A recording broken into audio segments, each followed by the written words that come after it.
So as said, I'm Stephen Wyber. I am Manager for Policy and Advocacy at the International Federation of Library Associations. It will show up on the screen. You'll have my name and the title. There we go. The name's pretty obvious, actually. We have members in about 140 countries, 1,300 members. So we really try and bring together libraries around the world. We work on advocacy, policy. We work on also strengthening skills. And I think that Jane and Chris over there credited some of the work we've done on copyright literacy yesterday. So just before I start, I want to underline clearly, as a membership organisation, our work draws on our community, on our members. And I want to thank in particular Carolina Andersdotter, who started off some of this work for us a year or so ago, and Paul Keller, who I know has been very much a driving force behind these ideas. So much of what I'm saying is not original. I'm just the one lucky enough to be here talking about it. So I'm just going to click there. It's easier. So yes, first, sexist meme. I'm sorry about this. I should warn you, all of the horrible memes, and I know this has gone to court in Sweden, they're my responsibility. So my bad, not Paul's, not Carolina's fault. But in effect, all to underline, this isn't even original, but there is this fantastic no man's land in the Copyright Directive between the recitals and Article 11, which contains lots of stuff that's fascinating for libraries but hasn't received the same sort of attention. And a key part of this is Articles 7 to 9, which aim to offer a response to the challenge of out-of-commerce works. Now, the Commission itself, in the impact analysis, makes the case for why we need some sort of action. Now, none of this is, this is data that you will have seen before. This is nothing original. The two graphs in different directions. For some reason, the Australians do things the other way around, but it's exactly the same phenomenon. The number of books that are available for public use by decade. And you can see in the case of on the right, at the bottom, and the Europeana one, big 20th century black hole, more towards the left in the Australian one, again, 20th century black hole. Key reason for this is clearly that there is pretty well no relationship between the commercial life expectancy of works and the copyright duration of works. And anyone who hasn't read the Australian Productivity Commission report on intellectual property, I encourage you to read it. It is extremely rude, but also contains some useful economics. Just to give you the stats here, the average commercial life expectancy of a piece of music, 2 to 5 years. Artistic works, 2 years, with a huge amount of variation. Film, 3.3 to 6 years. Literary works, 1.4 to 5 years. This is a long way off life plus 70. Now, of course, just to underline, clearly commercial life expectancy shouldn't be the only thing taken into account in terms of determining copyright terms, but it just gives you an idea that clearly this isn't what counts. This is why we have so many works that are out of commerce but in copyright for so long. So another tired meme. The Commission's proposed solution in Articles 7 to 9 is to set up, I've called this extended collective licensing. Every time the Commission responds and say, no, it's collective licensing with extended effect. They're both long, but extended collective licensing is quicker. The suggestion here is that in the impact assessment, they point out some good examples from Northern Europe, Denmark, Sweden, Finland, the usual suspects, also Denmark, also Poland and the UK, where collective licensing, extended collective licensing, in some sectors, in some cases, is doing a pretty good job of giving access to works. It is, of course, an attractive idea. Collective licensing has an important role for libraries. It's a one-stop shop. Instead of having to try and identify each rights holder and negotiate, and these are things that can take, calculations I've seen, up to 50 euros per work. It can take many hours per work, considering how many tens of millions of individual works, of individual books there are in Europe, how many billions of pages and photographs. It is not feasible to do things individually. Collective licensing is important. Extended collective licensing goes further. Effectively, yeah, note I have cited where I got it from, so this is, I'm trying to follow copyright here. Extended collective licensing goes further. Collective licensing, you can get one license for all of the works by members of a collecting society. With extended collective licensing, you can get licenses for works by non-members, and ideally the collecting society takes on that responsibility for you. And so you have this one license to rule them all. There are great examples. In Norway, the Bokhulla program means that effectively all Norwegian works produced before 2000 are available on the internet from the National Library. So there are systems. Clearly, it works very well when you have Norwegian amounts of money. It's quite easy to actually get a license when you're throwing around millions and millions of euros. Not the case everywhere. And this is what prompted us to do a first bit of research, really looking into the experience of extended collective licensing as a topic, as a program around the world. So we drew together various ideas we drew together experiences from Europe, from North America, from China, of what was working, where had there been debates, what conditions needed to be in place for extended collective licensing to actually live up to this promise. And we found a number of things. So a culture of effective collective management. Clearly, when you have scandals, what's happening in South Africa at the moment with dodgy investments in the UAE, Australia using 15 million Australian dollars in order to lobby against copyright reform. These sorts of things are not helpful for the reputation of collecting societies. There needs to be a high level of representativeness, because effectively the risk with extended collective licensing is that money that isn't distributed to rights holders who aren't members is then distributed to members. It risks being a way of cross-subsidizing those more successful performers, those more successful rights holders who are members, with revenues generated on the backs of people who are not. It can be a force for inequality. So you need to have high levels of representativeness, otherwise there's a risk of illegitimacy. There needs to be respect for open licenses. It's a pretty clear one.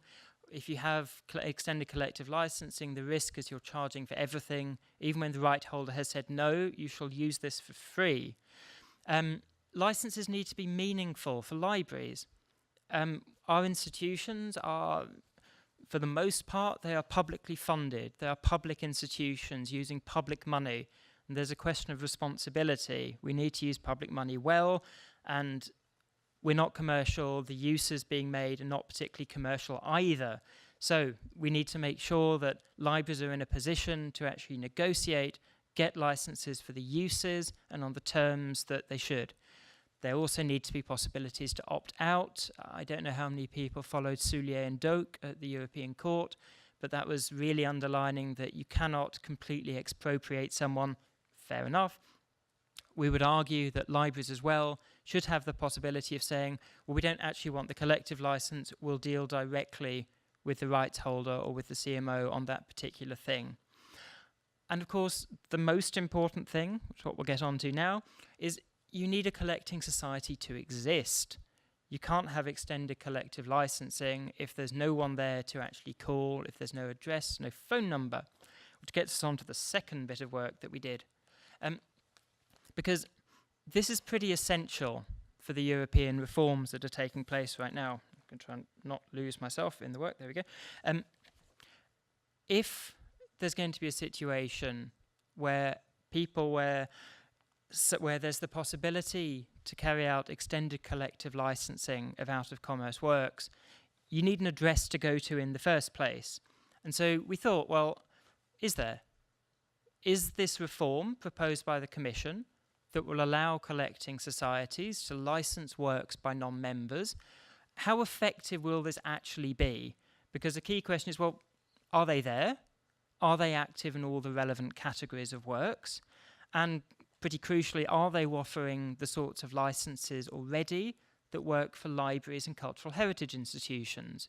Because if collecting societies now are not there, and they're not actually, they don't want to offer licenses, they don't have mandates to offer licenses, they don't have the desire to offer licenses, then how are we actually going to, how is the reform going to make a difference? So we did this in two phases. We worked with Kennisland in order to put together a list of collective management organizations and then worked through the data. So, some answers. Now, I should underline, These are preliminary, and what I'll do at the end, I will give you my Twitter handle, I will put links up to this work, and I do invite people to come back and comment on this. We sent out a survey to all European countries. Some we didn't get full results from, so we need better results, most importantly for France and Germany, but also some others. We also looked outside the EU. So, in terms of whether licenses are on offer at all, it's pretty good for books on the left, for newspapers, for journals, but you can see that when we get towards the right, for broadcasting, for film, for composition, for performance, suddenly it doesn't look quite as good. And this is pretty serious, because for everything on the right-hand side of that screen, in 4 cases out of 10, there simply isn't someone to go to. And this is quite serious, because collecting societies are pretty important for smaller rights holders. Otherwise, there's a risk that if you can't find an easy way of clearing rights, either they get used anyway without payment, or they simply don't get used at all. It's a great way of actually meaning that only the bigger rights holders' work will get used. It gets more serious when we look at whether there are licenses specifically for cultural heritage institutions. Are they respecting the fact that these are public institutions promoting non-commercial works? You can see that it's only in the case of books that we have half of countries offering these licenses. The objective of the directive to actually get more works up online, to really promote Europe's cultural diversity, its heritage. Again, in no cases, in only 2 out of 10 countries that we covered, are there actually collecting societies that offer these licenses. And again, towards the right, sound recordings, performances, composition, film, broadcasting, less than 1 in 10. So we're really in a situation where the Commission is proposing something, but there's just not the infrastructure to deliver on it. We did also ask about educational uses. This is interesting. Good. I'll be there in a minute. This is interesting because, firstly, it's a key function of libraries, but also this is one of the solutions being proposed under Article 4, that collective licenses, the availability of collective licenses, can mean that the exception doesn't work. And again, it's only in the case of books that half of countries offer this. So when the Commission talks about a solution and what they're proposing, extended collective licensing as an answer, not really, to be honest. It's a very nice idea. Theoretically, it's great, but we don't think it's actually going to move much forwards. What we're calling for, therefore, is an exception that works with extended collective licensing. Now, this kicks in when licenses are not on offer. Now, clearly we accept that licenses, it's a fact of life. You can't argue with that for now. You can't be for or against, they just exist. Obviously, we prefer when they give you more rights than exceptions, and we definitely don't like it when they replace exceptions. But we feel that they can live together, and the presence of an exception will facilitate access to cultural heritage, especially in the smaller countries and places which don't have CMOs. It could be an incentive to develop collective management organizations. It certainly will increase the chances of authors' works being rediscovered and potentially remonetized. And of course, we have to make sure that there's the continued possibility for rights holders to opt out. So this is actually, it's pretty rare for someone to be positive about what the Parliament did a couple of weeks ago. But to be honest, generally what they did on extended collective licensing on Articles 7 to 9 was good. It's a really good positive step forwards. And our task for the next weeks, as trilogues go forwards, is to keep this going. So we need to keep Voss honest, because it's in the Parliament's text, it was voted. We know he doesn't care that much, but he has to be reminded. And it's also important to work with member states to underline the importance, how this can help, how it's not a threat, it's an opportunity. It's really a way of achieving the objectives of the directive. So, as promised, I will put the papers up on Twitter at that handle as soon as I get some Wi-Fi again. As said, it's relatively preliminary data. We're looking to improve it so we can make it as solid as possible. We are missing some countries. So please take a look, write to me, correct it. Thank you.